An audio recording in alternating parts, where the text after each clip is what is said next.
2023-ին համայն հայությունը կնշի Ներսես Շնորհալի Հայրաբեդի վախճանման 850 ամյակը։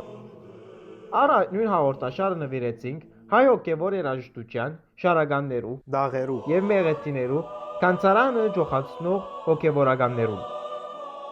Դրվածը լալով, որ մեր հայրուս ներշնչման աղբյուր հանդիսացած է նաև Վարդանանց հերոսամարտը, որ հանուն հավատի և հայրենյաց մղված համազգային ապստամբություն էր, որու մասին բազմաթիվ շարականներ հորինած են, սկսած Ներսես Շնորհալի Հայրաբեդեն, հասնելով Գարեգին Սրվանցդյանը։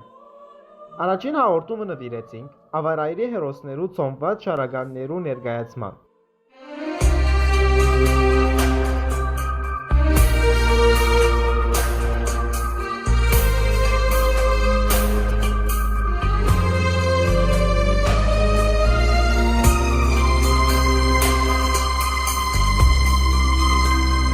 Ավարայրի ճակատամարտի մասին ամբողջական և սպառիչ պատկերացում կազմելու համար բավարար է հբանցիկ ակնարկը մնետել Եղիշե Բատնիչի, Վասն Վարդանի և Հայոց պատերազմի պատմահայրենասիրական երգին, իրացնեք դառնալու համազգային ասմետ ծասումին և հախուռն որդկումին, ընդդեմ քրիստոնեական հավատի հանդեպ կատարվելիք ոտնձգության, որու համար ասկովի ոտքի կանգնելով նետվեցանք ռազմի դաշտ, ի պաշտպանություն աստվածային սուրբ հավատքի և ի ժխտում զրատաշտական գեղձ գրոնքի։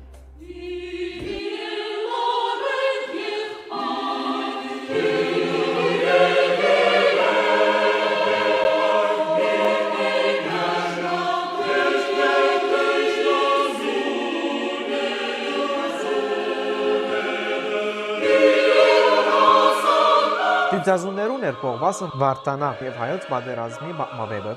տարեր շարունակ հայ գեղարվեստական դաղերգության, շարականակրության և գրականության ամենագլխավոր թեմաները մեկը ներկայացած է,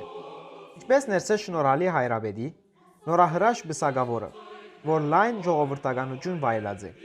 Հասնելով Գարեգին եպիսկոպոս Սրվանցդյանցի կողքնի քնարք լրել են ստեղծագործությունը Ռաֆայել Պատկանյանի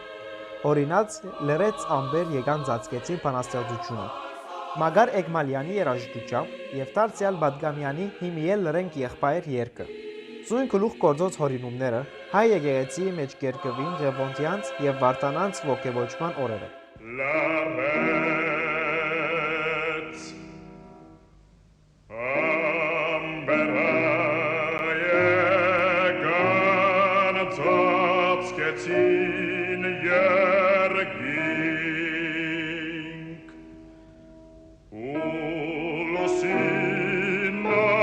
Yes, let's see.